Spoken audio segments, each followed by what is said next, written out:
Hello everyone, welcome back to the channel. I hope you all are doing great. So friends, this video is going to be your 12th class of English for your Jharkhand B.Ed entrance exam. And आज की इस video में हम लोग continue करेंगे tense के topic को. Tense की हमने एक और क्लासेस करी हैं जिसमें कि हमने समझा था टेंस और टाइम के बीच में क्या डिफरेंस होता है. टेंस का पूरा क्लासिफिकेशन हमने समझा था, कैसे किस टेंस को हम पहचानते हैं. प्लस हमने प्रेजेंट इंडेफिनिट टेंस को बहुत ही अच्छे से पढ़ा था, कुछ क्वेश्चंस की प्रैक्टिस भी करी थी. ठीक है. And now it's time to complete past indefinite tense. और हम लोग इसी वीडियो में कर लेंगे सिंपल फ्यूचर टेंस या फ्यूचर इंडेफिनिट टेंस को. ठीक है. और इसी वीडियो में हम लोग क्या देखेंगे, कुछ रूल्स को भी देखेंगे, प्लस उसके बाद हम लोग कुछ क्वेश्चंस की प्रैक्टिस भी करेंगे जिससे कि हमारा क्वेश्चन एग्जाम में ना रह जाए. Okay, so we should start now. तो पास्ट इंडेफिनिट टेंस या सिंपल पास्ट टेंस किसे कहते हैं, तो इसे समझते हैं हम लोग ऐसे कि an action that is over is expressed in this. ठीक है. कोई भी एक्शन जो कि पूरा हो चुका है. ठीक है. तो वो किस में आता है, हमारा सिंपली सिंपल टेंस में आता है, सिंपल पास्ट टेंस में आता है. ठीक है. आइडेंटिफिकेशन पहचानते कैसे हैं इसे. ठीक है. किसी भी सेंटेंस के अंत में अगर ता था, ती थी, ते थे या ई ये आए तो हम इसे सिंपली कह देते हैं कि ये क्या है, पास्ट इंडेफिनिट टेंस का है. ठीक है. चलिए अब नेक्स्ट हम लोग देखते हैं स्ट्रक्चर. ठीक है. स्ट्रक्चर इसका हम लोग कैसे पढ़ रहे थे, सारे टेंसेस का स्ट्रक्चर हम लोग पॉजिटिव नेगेटिव क्वेश्चन वाले सेंटेंस के रूप में और क्वेश्चन नेगेटिव के रूप में देख रहे थे. ठीक है. तो पॉजिटिव सेंटेंस देखते हैं. तो पॉजिटिव सेंटेंस का हमारा क्या होता है structure, subject plus verb two plus object, subject plus verb two plus object. ठीक है. तो याद रखना है कि सिंपल पास्ट टेंस में जो हम लोग पॉजिटिव सेंटेंस बनाएंगे वो हमेशा वर्ब टू के साथ आएगा. ठीक है. Subject plus verb two plus object. ठीक है. नेक्स्ट हम लोग देखते हैं नेगेटिव सेंटेंस का, सब्जेक्ट प्लस डिड नॉट या didn't plus verb one plus object. ठीक है. तो याद रखना है कि नेगेटिव सेंटेंस में हम लोग डिड नॉट का यूज़ करते हैं या डिडंट का यूज़ करते हैं. ठीक है. और वर्ब वन का यूज़ होता है उसके साथ. क्वेश्चन सेंटेंस देख लेते हैं, did plus subject plus verb one plus object, simple. फिर नेगेटिव क्वेश्चन देख लेते हैं, did plus subject plus not plus verb one plus object. ठीक है. तो आप लोगों को क्या करना है कि ये स्ट्रक्चर को अभी ही आप लोग याद कर लो, कुछ बहुत ज़्यादा टफ नहीं है ये इन स्ट्रक्चर्स को याद करना. सब्जेक्ट और ऑब्जेक्ट तो आगे में हमारा सब्जेक्ट होगा, ऑब्जेक्ट लास्ट में होगा. बस हमें देख लेना है कि हेल्पिंग वर्ब क्या लग रही है और वर्ब कौन सी लग रही है. तो फर्स्ट जो पॉजिटिव सेंटेंस है उसमें वर्ब टू आया, नेगेटिव सेंटेंस है उसमें क्या आया, डिडंट आया. और हमारे क्वेश्चन वाले सेंटेंस में क्या हो गया कि जो हेल्पिंग वर्ब था वो आगे हो जाती है, तो did plus subject plus verb one करके बनाते हैं. ठीक है. तो मैं तो यही सजेस्ट करूँगी कि वीडियो बस यहीं पॉज करिए और बस 1 से 2 मिनट लगेंगे आपको याद करने में, याद कर लीजिए. ठीक है. नेक्स्ट हम लोग देखते हैं, yes now it's a very VVI point. तो ये वीवीआई पॉइंट क्या है कि डिड के साथ हमेशा वर्ब वन का यूज़ करेंगे, डिड के साथ हमेशा हम लोग वर्ब वन का यूज़ करेंगे. ठीक है. हम लोग क्या सोचते हैं कि पास्ट काम की बात हो रही है, बीते हुए काम की बात हो रही है, तो हम लोग को वर्ब कौन सा यूज़ करना है, पास्ट वाला यूज़ करना है. लेकिन नहीं, इट्स नॉट करेक्ट. जब हम लोग डिड का यूज़ करेंगे तब हम लोग का साथ उसके साथ क्या आएगा, वर्ब का फर्स्ट फॉर्म आता है. जैसे एक एग्जांपल देती हूँ, मेरे ही कमेंट सेक्शन में एक क्वेश्चन था, why didn't you joined MTS, Y didn't you joined MTS. तो क्या ये सही है, नहीं ये सही नहीं है. जिस भी पर्सन ने इसे किया होगा तो उन्हें क्या लगा होगा कि ये हम क्या कर रहे हैं, पास्ट में क्वेश्चन पूछ रहे हैं, तो क्या होगा कि जो हमारा वर्ब है वो भी पास्ट में चला जाएगा, इसलिए उन्होंने क्या बोल दिया, जॉइंड एमटीएस. तो लेकिन ये क्या हो गया, गलत हो गया, स्ट्रक्चर वाइज ये क्या है, गलत है. ठीक है. हमारा करेक्ट स्टेटमेंट क्या होगा यहाँ पे, Y didn't you join MTS, बस जॉइन बोलेंगे हम लोग, वर्ब वन का यूज़ करेंगे. ओके. तो हमेशा याद रखना है कि डिड के साथ हम लोग हमेशा वर्ब वन का यूज़ करते हैं. ठीक है. चलिए अब नेक्स्ट हम लोग देखते हैं, येस. तो यहाँ पे लिखा हुआ है, did you played football, did you played football. तो यहाँ पे ये क्या हो गया, गलत सेंटेंस हो गया. इसका करेक्ट सेंटेंस क्या होगा, डिड यू प्ले फुटबॉल. क्यों, क्योंकि डिड के साथ हमेशा हम लोग वर्ब वन का यूज़ करते हैं, तो प्लेड नहीं होगा, प्ले होगा. ठीक है. सुनने से तो लगता है, क्या लगता है कि डिड यू प्लेड फुटबॉल यही सही होगा, लेकिन नहीं, डिड हमने यूज़ कर लिया पास्ट को बताने के लिए, तो वर्ब क्या आएगी, हमारी वर्ब की फर्स्ट फॉर्म आएगी, did you play football, as simple as that. Okay. एकदम अच्छे से समझ लेना है इसको.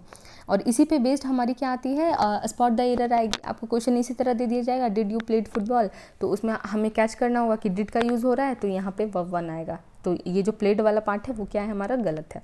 ठीक है.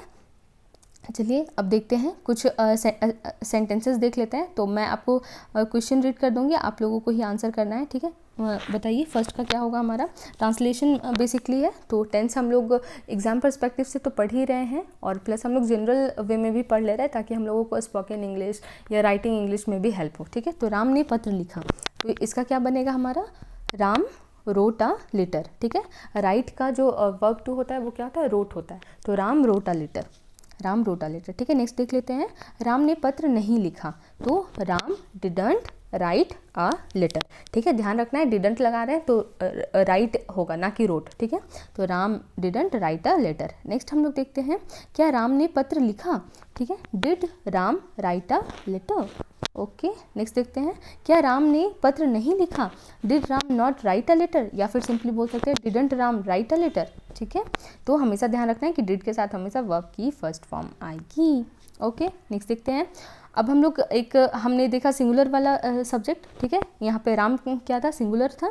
अब हम लोग एक प्लूरल वाला देख लेते हैं। कुछ भी ज़्यादा चेंजेस है नहीं क्योंकि सब्जेक्ट से हमारा कोई फ़र्क नहीं पड़ता है इसमें। जैसे हम लोग का प्रेजेंट इंडेफिनिट में फ़र्क पड़ रहा था ना कि आई वी दे ये सब रहेगा तो इस तरह से बनाना है, इसका स्ट्रक्चर अलग होगा, तो उस तरह से हमारा ये पास्ट टेंस में ऐसा नहीं है, सिंपल पास्ट में ऐसा नहीं है, ठीक है। देखिए उन्होंने पत्र लिखा, तो क्या हम बोलेंगे, दे रोट अ लेटर। उसके बाद हम क्या देखेंगे, उन्होंने पत्र नहीं लिखा, तो हम क्या बनाएंगे, they didn't write a letter. उसके बाद क्या बोलेंगे, क्या उन्होंने पत्र लिखा, तो क्या बन जाएगा, they did they write a letter. Next आप ही लोग बनाइए, क्या उन्होंने पत्र नहीं लिखा, क्या होगा इसका, didn't they write a letter, okay. तो यहाँ तक हमने पढ़ लिया। तो यहाँ तक हमने देख लिया सिंपल पास्ट टेंस का क्या स्ट्रक्चर होता है, किस तरह से सेंटेंसेस हम लोग बनाते हैं, ठीक है। अब हम लोग देखेंगे कुछ इंपॉर्टेंट रूल्स को, ठीक है, जो कि सिंपल पास्ट से रिलेटेड है, ठीक है। पहला रूल यहाँ पर आपके सामने रहा, ठीक है, मैं रीड कर देती हूँ। If the sentence starts with its time, its high time or its about time and followed by a subject, the verb that follow the subject will be in second form, ठीक है। तो इसमें basically समझाया गया है कि it's, अगर कोई सेंटेंस है वो it's time, it's high time या इट्स अबाउट टाइम से स्टार्ट हो और उसके बाद कोई सब्जेक्ट आए हमारा, तो उसके बाद जो वर्ब आएगी वो हमेशा सेकंड फॉर्म में आएगी। जो वर्ब आएगी वो हमेशा सेकंड फॉर्म में आएगी। जैसे कि मैंने सिंपली यहाँ लिख दिया है, it's time, it's high time, it's about time plus subject plus verb two, ठीक है। तो बस इसी लाइन को आपको याद रख लेना है। अब देखते हैं हम लोग कुछ examples. It's high time you cleaned your room, it's high time you cleaned your room. तो हम क्या यहाँ सबसे पहले क्या देखेंगे हम, इट्स हाई टाइम स्टार्ट हो रहा है इट्स हाई टाइम से, उसके बाद यू क्या है हमारा, सब्जेक्ट हो गया।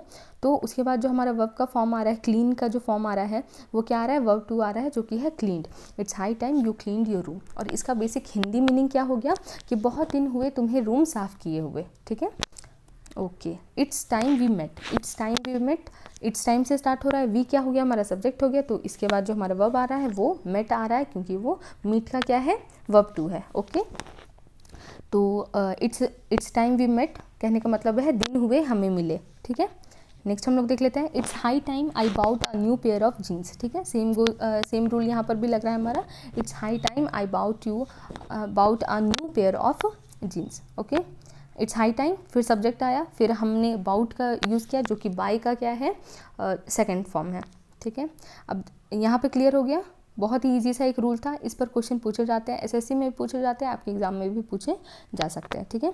अब हम लोग रूल 2 को देखेंगे, what is the rule 2 now, ठीक है। तो रूल 2 क्या कहता है हमारा, if past time is given in a sentence the sentence must be in simple past tense, ठीक है। अगर सेंटेंस में पास्ट टाइम का जिक्र किया गया है तो हम लोग उस सेंटेंस को हमेशा सिंपल पास्ट टेंस में बनाते हैं, ठीक है। पास्ट टाइम कहने का क्या मतलब है, एग्जांपल देख लीजिए, yesterday, last year, last day 2001, मतलब कि कोई भी ईयर का हम लें, चाहे लास्ट आवर बोले, लास्ट वीक बोले, ठीक है। तो इस तरह का पास्ट टाइम का जब भी मेंशन करेंगे हम लोग तो हमेशा वो जो सेंटेंस बनेगा हमारा सिंपल पास्ट टेंस में बनेगा, ठीक है। अब देखिए इस रूल को इससे कंफ्यूज नहीं करना है, ठीक है। फर्स्ट क्लास में मैंने आपको बताया था ना कि जब टाइम रहा है, रही है, रहे हैं प्लस टाइम का जिक्र हो तब हम लोग प्रेजेंट परफेक्ट कॉन्टिन्यूअस या पास्ट परफेक्ट कॉन्टिन्यूअस ये सब में बनाते हैं, ठीक है। तो वो जो टाइम है वो अलग है, ठीक है, और ये जो टाइम है वो अलग है, ठीक है। इस टाइम में हम लोग क्या बोलते हैं, जैसे कि एग्जांपल देखिए, आई हैव कम येस्टरडे, तो ये हमारा गलत हो जाएगा सबसे पहली बात, ठीक है। आई हैव कम येस्टरडे, जब येस्टरडे आ रहा है हमारा पास्ट टाइम का हम जिक्र कर दे रहे हैं, तो ये हमेशा हमारा किस में बनेगा, सिंपल पास्ट में बनेगा। और सिंपल पास्ट में बनाने के लिए स्ट्रक्चर में हमारा हैव तो आएगा नहीं, ठीक है, और वर्ब टू आएगा कम का, तो आई केम येस्टरडे, आई केम येस्टरडे करेक्ट सेंटेंस होगा हमारा, ठीक है। तो अब इसको कंपेयर करिए, अब टाइम वाले से मैं बता रही थी ना, आई केम येस्टरडे, ठीक है, तो मैं कल आया, ठीक है, मैं कल आया, तो ये हमारा सिंपल पास्ट टेंस का हो गया। अगर मैं बोलूँ ऐसा, मैं कल से आ रही हूँ या मैं कल से आ रही थी, तब वो हमारा किस में चल जाएगा, वो परफेक्ट कॉन्टिन्यूअस वाला में चला जाएगा, ठीक है। अब तो समझ आ गया वो अच्छा से, टाइम हम लोग दूसरे सेंस में बात कर रहे हैं, ठीक है। आई केम येस्टरडे, ओके, यहाँ पे मैंने वर्ब की फॉर्म लिखी है, कम केम, कम बनता है कम का, ठीक है, उसी तरह बिकम का बनता है, बिकम, बिकेम, बिकम, ठीक है। नेक्स्ट देखते हैं हम लोग, they went to America in 2022, देखिए वे लोग अमेरिका गए 2022 में, तो हम क्या बता रहे हैं, टाइम बता दे रहे हैं, पास्ट टाइम बता दे रहे हैं, तो ये हमारा सेंटेंस किस में बनेगा, सिंपल पास्ट में बनेगा, और सिंपल पास्ट में बनेगा तो वर्ब टू का यूज़ होगा, ठीक है। They went to America in 2022, बिल्कुल सही है, ठीक है। तो यहाँ तक हमने देख लिया सिंपल पास्ट टेंस के दो रूल्स को। पहला रूल हमने देखा, it's time, it's high time, it's about time, उसके साथ हमेशा क्या होगा, अगर सब्जेक्ट आ रहा है तो हमेशा हम लोग वर्ब टू का यूज़ करेंगे। एंड सेकंड रूल हमने देखा कि अगर पास्ट टाइम का जिक्र किया गया है सेंटेंस में, तो हमेशा वो वर्ब सिंपल पास्ट टेंस में बनेगा, ठीक है। चलिए, इन दोनों रूल्स को याद रखना है, क्योंकि इन दोनों से ही क्या बनते हैं, हमारे क्वेश्चन बनते हैं, ठीक है। चलिए, let's move on to future indefinite या सिंपल फ्यूचर टेंस। आराम से समझेंगे ये क्या होता है। तो an action to take place in future, कोई भी कार्य जो कि फ्यूचर में होने वाला है, ठीक है, comes under simple future tense, वो सिंपल फ्यूचर में फ्यूचर टेंस में आता है, ठीक है। आइडेंटिफिकेशन इसकी क्या है कि अगर कोई भी सेंटेंस के एंड में गा गे गी आए, जैसे वह बाजार जाएगा, वह घर आएगी, ठीक है, तो गा गे गी जब भी आएगा तो हम लोग समझ जाएंगे कि वो फ्यूचर इंडेफिनिट टेंस का सेंटेंस है, ठीक है। अब स्ट्रक्चर एक बार हम लोग देख लेते हैं। स्ट्रक्चर क्या है हमारा, तो बेसिकली ये आप लोगों को थोड़ा बस ध्यान रख लेना है। पॉजिटिव स्ट्रक्चर क्या होता है हमारा, subject plus shall will plus verb one, तो इसमें सब में ही क्या आने वाला है हमारा, वर्ब वन आने वाला है, और जो हमारा हेल्पिंग वर्ब आएगा वो सेल या विल आएगा, ठीक है। सेल कहाँ लगाते हैं, विल कहाँ लगाते हैं, हम लोग आगे देख लेंगे, अभी हम लोग स्ट्रक्चर पढ़ लेते हैं। सब्जेक्ट प्लस सेल और will plus verb one plus object, ये हमारा पॉजिटिव का हो गया। नेगेटिव में वही बनाएंगे हम लोग, सब्जेक्ट प्लस सेल और will plus not plus verb one plus object. इसी को सिंपली हम लोग बोल देते हैं सब्जेक्ट प्लस सेंट या want plus verb one plus object, ठीक है। क्वेश्चन में वही चीज़ क्या हो जाएगी, हेल्पिंग वर्ब आगे आ जाएगी, सेल और will plus subject plus verb one plus object. और क्वेश्चन नेगेटिव हमें बनाना है, तो कैसे बनेगा, सेल और will plus subject plus not will one plus object, ठीक है। तो बहुत ही ईजी है, क्योंकि वर्ब वन ही सब में आ रहा है और सेल विल ही सब में आ रहा है, ठीक है। अब सेल कहाँ लगाते हैं, विल कहाँ लगाते हैं, सेल हम लोग आई और वी के साथ लगाते हैं, और विल बाकी जितने भी सब्जेक्ट हमारे बच गए उनके साथ क्या हमेशा लगता है, विल लगता है, ठीक है। अब स्पोकन इंग्लिश में हम लोग या फिर रिटन इंग्लिश में भी हम लोग आई और वी दोनों के साथ विल का ही यूज़ कर लेते हैं, तो इसमें बहुत ज़्यादा कोई प्रॉब्लम है नहीं, क्योंकि इस चीज़ को भी एक्सेप्ट किया जाता है, ठीक है। बट हम लोग जब ट्रांसलेशन की बात करेंगे, ट्रांसलेशन जब भी हम लोग बनाएंगे तो हम लोग कोशिश करेंगे कि सेल का ही यूज़ करें, ठीक है। और सेल एज अ मॉडल भी बिहेव करता है, तो अगर मॉडल कभी पढ़ाऊँ तो उसमें मैं अच्छे से डील करूँगी सेल के बारे में, ठीक है। नेक्स्ट अब हम लोग देखते हैं WH वर्ड, ठीक है। WH वर्ड का स्ट्रक्चर क्या होगा, तो हमेशा याद रखना है कि WH वर्ड का स्ट्रक्चर क्या होता है, WH वर्ड पहले आएगा, ठीक है, और उसके बाद जो हेल्पिंग वर्ब है वो आ जाती है, उसके बाद सब्जेक्ट आएगा, उसके बाद वर्ब आएगा, ठीक है। जैसे कि देखिए, will how will she go, ठीक है, यस। तो WH वर्ड पहले आना है, जैसे कि WH वर्ड पहले, जैसे कि तुम कहाँ जाओगे, ठीक है, तुम कहाँ जाओगे, तो यहाँ पे कहाँ के लिए कौन सा वर्ड आएगा, वेयर, ठीक है, वेयर विल यू गो। तो हमने क्या किया, WH वर्ड पहले रखा, विल हमने फिर रखा, उसके बाद सब्जेक्ट हमारा जो यू था वो फिर आया, उसके बाद वर्ब जो था वर्ब वन हमने यूज़ किया, वेयर विल यू गो, ठीक है। इस तरह से हम लोग WH वर्ड में बनाएंगे। चलिए फर्स्ट क्वेश्चन से स्टार्ट करते हैं, आंसर आप ही लोग को करना है, ठीक है, मन में सोचते जाइए। हम लोग पत्र लिखेंगे, ठीक है, सिंपली क्या बनेगा, we will write a letter. Next हम लोग we shall write a letter, देखिए मैंने भी बोल दिया ना, तो बोलचाल में हम लोग यूज़ कर सकते हैं, स्पोकन इंग्लिश में यूज़ होता है, देयर इज नो प्रॉब्लम, ठीक है, बट ट्रांसलेशन बना रहे तो हम लोग सेल का यूज़ करेंगे। हम लोग पत्र नहीं लिखेंगे, we shan't write a letter या फिर we shall not write a letter, ठीक है। नेक्स्ट हम लोग देखते हैं, हम लोग पत्र लिखेंगे, क्या हम लोग पत्र लिखेंगे, तो shall we write a letter, simple. ठीक है, नेक्स्ट देखते हैं, क्या हम लोग पत्र नहीं लिखेंगे, तो इसका क्या हो जाएगा हमारा, shan't we write a letter या फिर shall we not write a letter. ठीक है, चलिए देखते हैं हम लोग पत्र कैसे लिखेंगे। ये हमारा WH का है, तो बताइए हम लोग पत्र कैसे लिखेंगे, इसका इंग्लिश क्या बनेगा हमारा, हाउ। सबसे पहले तो कैसे का क्या हो जाएगा, how shall we write a letter, how shall we write a letter will be the right answer. ठीक है, अब हमने एक प्लूरल वाला देख लिया, अब हम लोग सिंगुलर वाला देख लेते हैं। सीता पत्र लिखेगी, तो क्या बनेगा, Sita will write a letter, बहुत सिंपल है। नेक्स्ट देखते हैं, सीता पत्र नहीं लिखेगी, Sita won't write a letter या फिर Sita will not write a letter. Next देख लेते हैं, सीता पत्र लिखे, क्या सीता पत्र लिखेगी, तो क्या हम बनाएंगे, will Sita write a letter. Next हम बोलेंगे, क्या सीता पत्र नहीं लिखेगी, won't Sita write a letter. ठीक है, नेक्स्ट अब देखते हैं हम लोग, सीता पत्र क्यों लिखेगी। अब बनाइए इसका, सीता पत्र क्यों लिखेगी, क्यों का इंग्लिश क्या होता है, why, why will Sita write a letter. ठीक है, यहाँ पे हम लोग क्या मिस्टेक करते हैं कि हेल्पिंग वर्ब जो हमारा विल है ना, उसको हम लोग क्या कर देते हैं, सब्जेक्ट के बाद कर देते हैं। ठीक है, यहाँ मैंने क्वेश्चन मार्क छोड़ दिया है, सॉरी फॉर दैट। ठीक है, तो यहाँ पे हम लोग क्या गलती करते हैं, कभी कभी बहुत सारे स्टूडेंट करते हैं कि why Sita will write a letter, ऐसा बोलते हैं। नहीं, ये गलत है। हमें क्या करना है, वाई के बाद जस्ट बाद हमें हेल्पिंग वर्ब की यूज़ करनी है, और हेल्पिंग वर्ब यहाँ पे क्या है, विल है। Why will Sita write a letter, ठीक है, will be the right answer है। ओके, अब चलिए आता है हमारा स्पॉट द एरर सेशन, जिसमें कि हम लोग प्रैक्टिस करेंगे क्वेश्चंस की। ठीक है, फर्स्ट क्वेश्चन से स्टार्ट करते हैं, बहुत ही मज़ा आएगा, आराम से इसको समझना है। ओके, तो फर्स्ट क्वेश्चन से स्टार्ट करते हैं। हमारा जो एंट्रेंस एग्जाम में क्वेश्चन आया प्रीवियस ईयर में, तो स्पॉट द एरर ही आया है, इसलिए मैं आप लोगों को इसकी प्रैक्टिस भी करवा दे रही हूँ। ठीक है, दे ईट डिनर एट 6 o'clock yesterday। ठीक है, तो अब यहाँ पे टाइम, अब बताइए क्या यहाँ पे एरर है या फिर क्या करेक्ट सेंटेंस होगा। ठीक है, तो यहाँ पे क्या हो रहा है कि समय का हम जिक्र कर दे रहे हैं, 6 o'clock yesterday। ठीक है, तो टाइम का जिक्र कर रहे हैं और पास्ट में बात हो रही है, तो यहाँ पे हमेशा हमारा क्या बनेगा, सिंपल पास्ट में हमारा सेंटेंस जाएगा। और पास्ट टेंस में जब जाएगा तो क्या वो ईट आएगा, ईट का फर्स्ट फॉर्म आएगा, नहीं, ईट का सेकंड फॉर्म आएगा। ठीक है, वर्ब का सेकंड फॉर्म यूज़ होगा। तो सिंपली हम यहाँ क्या लिखेंगे, they ate dinner at 6 o'clock yesterday। Okay, they ate dinner at 6 o'clock yesterday। ठीक है, इसी तरह से मैं नेक्स्ट क्वेश्चन पढ़ती हूँ, आपको सोचना है कि क्या यहाँ होगा।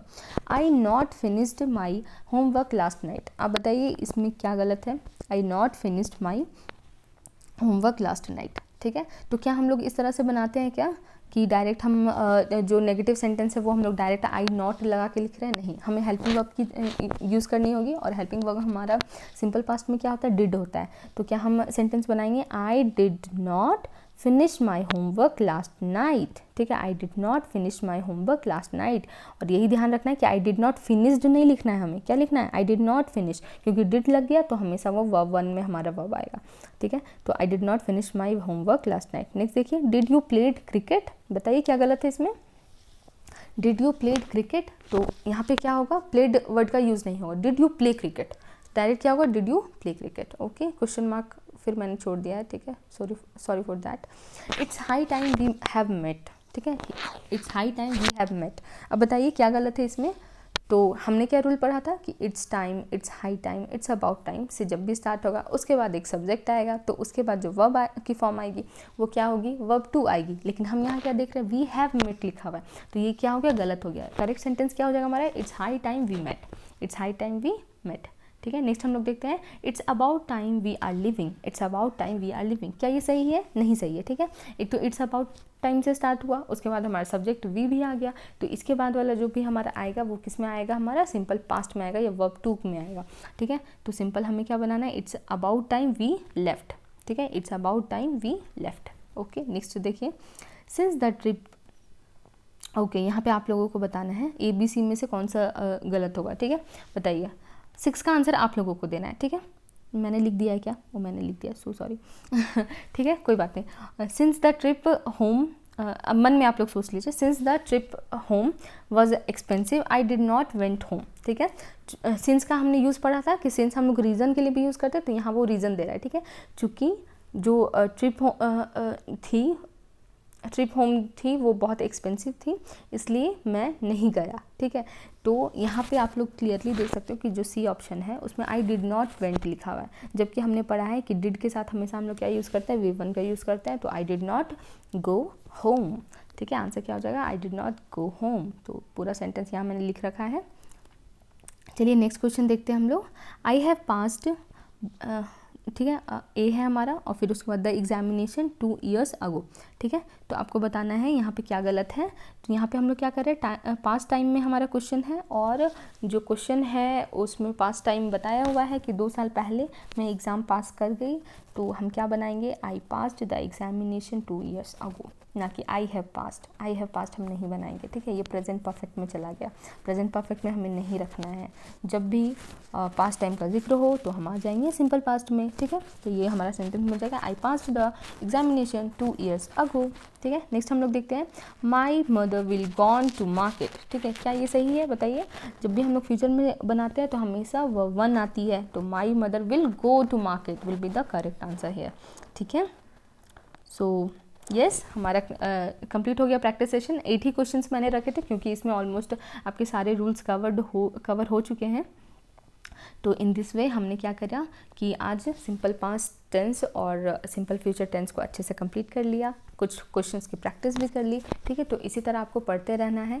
और कल मैं क्या करवा दूंगी आपको, 3 टेंस से एक वीडियो में कंप्लीट करवा दूंगी, जो कि रहेगा हमारा present continuous, past continuous, future continuous. ठीक है, तो हम लोग इस तरह से पढ़ते जा रहे हैं जिससे कि हम लोग कंपेयर करके पढ़ पाएँ, सारे टेंसेस का सेम टाइप का पढ़ते जाएंगे। ठीक है, तो इसी तरह से पढ़ते रहिए। और आज मैंने टीचिंग एप्टीट्यूड की फर्स्ट क्लास ली है, तो अगर आपने उसे नहीं देखा है तो आप उसे भी देखिए।